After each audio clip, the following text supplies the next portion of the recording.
Hello, welcome to Stockport Garrick. I'm Ian M Butterfield. Stockport Garrick is England's oldest little theatre, and we've been producing plays consistently since 1901. Well, consistently, apart from that is during the pandemic, where, like every other theatre in the country, we went dark. But Stockport Garrick wasn't idle during that time. They had a special project underway, and I'm going to go down into the dungeons here at the theatre to meet Garrick chairman Martin Pritchard, who's going to tell me all about it.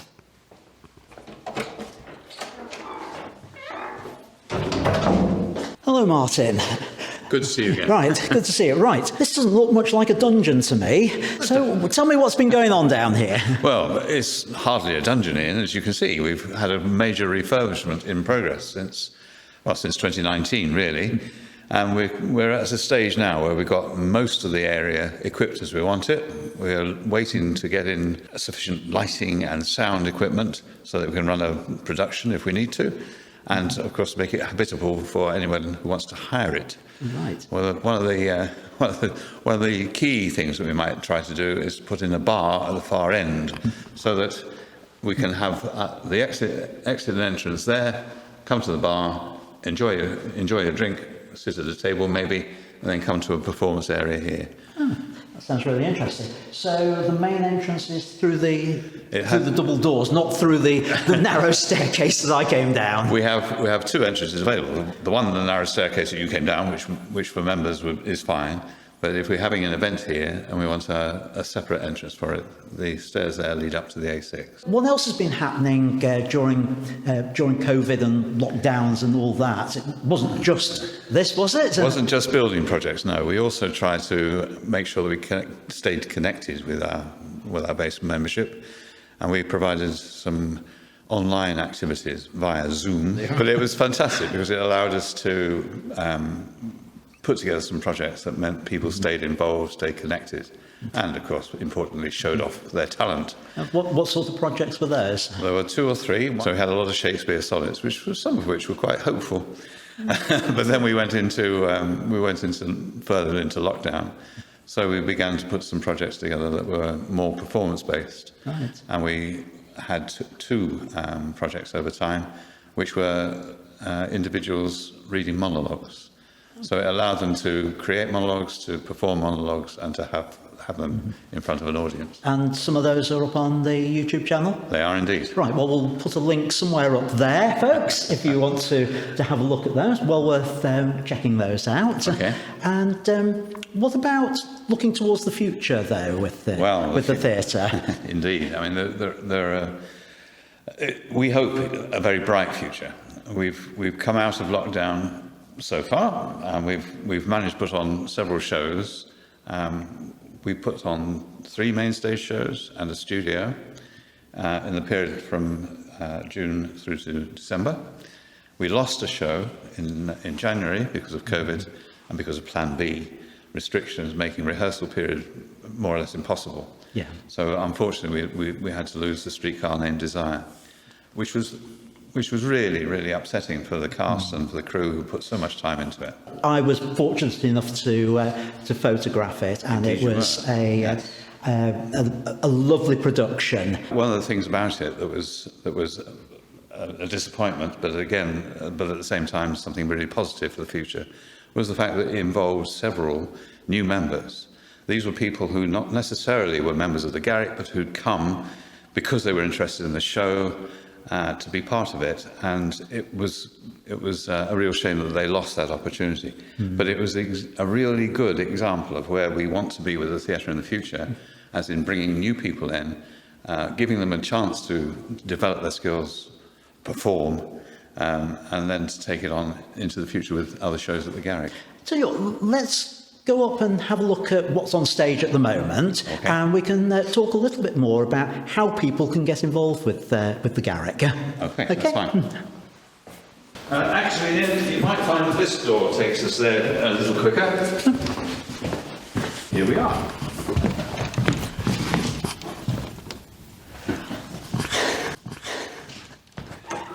Do have a seat. Thank you. Yes, you have to be careful there. Everything's on wheels. So we're on the set for Hound of the Baskervilles, which I think by the time this video goes out will probably have finished, unfortunately. Will still be heavily etched in all the audience's memory. Martin, tell me about what the future holds for the Garrick. What's coming up? Well, there are 2 more shows left in this season. We would really enjoy having a full audience for. One is in the studio, one is on the main stage here. The one that's on the main stage here is Dial M for Murder, so hopefully that'll be a popular choice for some. I'm sure it will be. I hope it will be, especially as I'm directing it. And what's the other show? The other show is Ulster American, which is a contemporary piece of drama, quite an edgy piece of drama, quite experimental in some of its themes, beautifully played by the cast that we have, extremely well directed by the new director that we have in the theatre, which is really encouraging, having people come that want to develop their skills with us. So this one's in the bar area in the studio. That's correct. Yeah. You mentioned a new director. Are we trying to find new directors and new people within the theatre? Always. And I have to say, fortunately, we've struck gold on several occasions. But of course, everyone in the theatre knows that putting on a show takes enormous time and commitment, and it takes a huge team of people. And what we've experienced recently, because of lockdown, is that people have been reluctant to come back, and that's been the case of people working in various departments in the theatre, as well as the audiences. But in each case, numbers are returning. But we always need more people. The more there is, the merrier. What sort of skills are you particularly looking for? Well, if you think your way around a production, there probably isn't one area where we're not looking. You think if we go up to the tech box, lighting and sound, anyone who's interested in or has a technical background that they want to either explore or develop skills that they already have, then they would be more than welcome. If you go backstage, people to run the props and wardrobe particularly. So anyone with an interest in either the history of costume, researching costume, which is often the case with a period show, say something like a Shakespeare, is always needed. So there isn't one area I can think of in the theatre that doesn't need people to support it. Are you looking for experts then in all these different areas, or can anybody come down? Well, the answer is anyone can come down. Yes, it's good to have knowledge and it's good to have expertise, but it's not essential.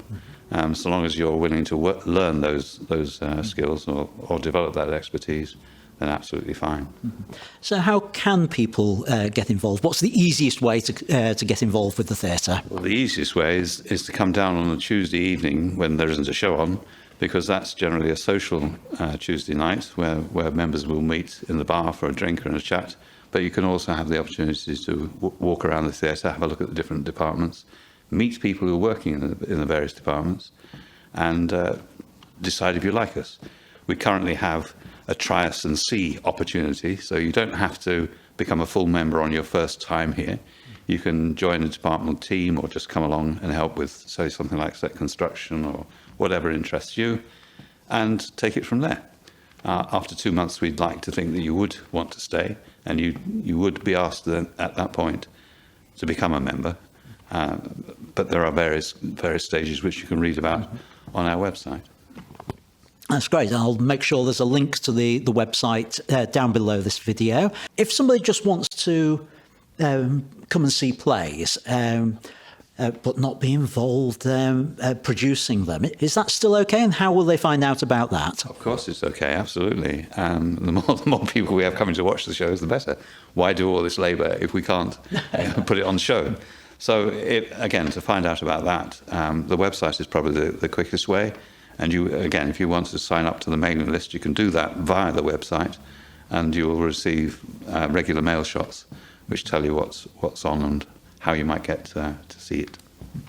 Okay, thank you very much, Martin. It's been good talking to you, and hopefully I'll see you at Dial M for Murder. We hope to produce a number of these videos, insights into what's going on at the theatre. So if you want to keep informed about what's going on at Stockport Garrick, please hit that subscribe button that's on the screen there. And also, there's a whole playlist of other videos about Stockport Garrick which you can take a look at now. So until next time, thanks for watching, and whatever you're doing, break a leg.